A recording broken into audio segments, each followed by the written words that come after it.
So cloud burst.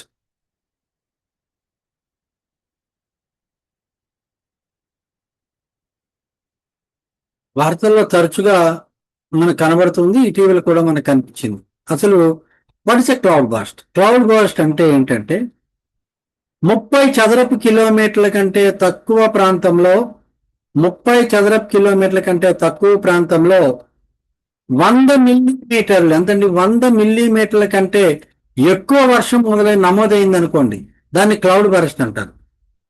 30 kilometres అంటే 30 చదరపు కిలోమీటర్ల కంటే తక్కువ ప్రాంతంలో గంటకు 100 మిల్లీమీటర్ల కంటే ఎక్కువ వర్షపాతం కానీ నమోదైతే దాన్ని క్లౌడ్ బరస్ట్ అని అంటాం. పూర్వకాలంలో మేఘాలను ఏమని భావించారంటే జలరాశులుగా భావించేవారు. జలరాశులుగా భావించి అవి మీద పడుతున్నాయన్న భావనతో వీటిని క్లౌడ్ బరస్ట్ అని పిలిచేవారు అనమాట. మరి క్లౌడ్ బరస్ట్లు ఎలాగ ఏర్పడతాయి? క్లౌడ్ బరస్ట్లు ఎలాగ ఏర్పడతాయి అంటే, నేల నుంచి పైకి వీస్తున్నటువంటి గాలి ప్రవాహము, ఈ నేల నుంచి పైకి వీస్తున్నటువంటి గాలి ప్రవాహము మేఘాల్లో ఉండేటటువంటి ఈ తేమను ఏం చేస్తుందంటే పైకి తీసుకొని వెళ్తుంది. ఏంటంటే నేల నుంచి పైకి వెళ్తున్న గాలి ప్రవాహము మేఘాల్లో ఉండేటటువంటి తేమను పైకి తీసుకెళ్తుంది. ఇక్కడ ఏం జరుగుతుందంటే వర్షం అనేది నిలకడగా ఉండకపోవడంతో కొత్త నీటి బిందువులు ఏర్పడతాయి. ఈ కొత్త నీటి బిందువులు ఏర్పడుతూ అప్పటికే ఉన్నటువంటి పాత నీటి బిందువులను కొంచెం గాలిలోకి పైకి తీసుకెళ్తాయి.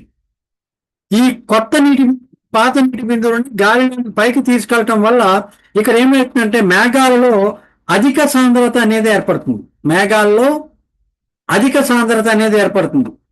ఎప్పుడైతే మేఘాల్లో అధిక సాంద్రత ఏర్పడుతుందో గాలి ప్రవాహం అనేది మందగిస్తుంది, స్లో అయిపోతుంది. గాలి ప్రవాహం అనేది మనకి స్లో అయిపోతుంది. అప్పుడు మేఘాలు ఏం చేస్తాయంటే, గాలి ప్రవాహం ఎప్పుడైతే స్లో అయిపోయిందో ఈ మేఘాలు ఏం చేస్తాయంటే ఈ నీటి బిందువులు మోయలేకపోతాయి. ఈ నీటి బిందువులు మోయలేక ఏం చేస్తాయంటే మోయలేకపోతాయి. ఫలితంగా ఏమవుతుందంటే అత్యధిక వర్షపాతం ఏర్పడుతుంది. ఫలితంగా ఏర్పడిన ఈ అత్యధిక వర్షపాతాన్ని క్లౌడ్ బరస్ట్ అని అంటాం. ఎంత ఏర్పడుతుందట? 1 ఎకరా భూమిపై 70,000 టన్నుల నీటి ఆవిరిని వెదజల్లుతుందండి. క్లౌడ్ బరస్ట్ లో 1 ఎకరా భూమిపై 70,000 టన్నుల నీటి ఆవిరిని వెదజల్లుతుంది. ఇవి క్లౌడ్ బరస్ట్. అయితే భారతదేశానికి వచ్చినట్టయితే ఈ క్లౌడ్ బరస్ట్లు అనేవి పర్వత ప్రాంతాల్లో ఎక్కువగా చోటు చేసుకుంటాయి. సాధారణంగా హిమాలయ ప్రాంతాల్లో సాధారణంగా జరిగేటటువంటి ఇది ఒక ప్రాథమిక సంఘటన. ఉత్తరాఖండ్, హిమాచల్ ప్రదేశ్, జమ్మూ కాశ్మీర్లో ఎక్కువగా ఈ క్లౌడ్ బరస్ట్లను మనం చూస్తాం.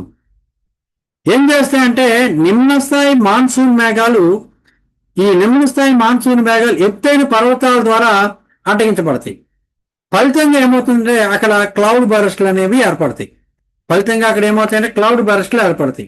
అయితే అప్పుడప్పుడు ఇతర ప్రాంతాల్లో కూడా ఈ క్లౌడ్ బరస్ట్లు ఏర్పడతాయి.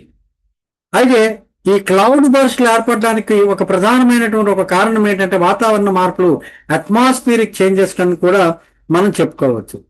సో ఇదేంటంటే క్లౌడ్ బరస్ట్ కోసం ఒక బ్రీఫ్ ఇన్ఫర్మేషన్.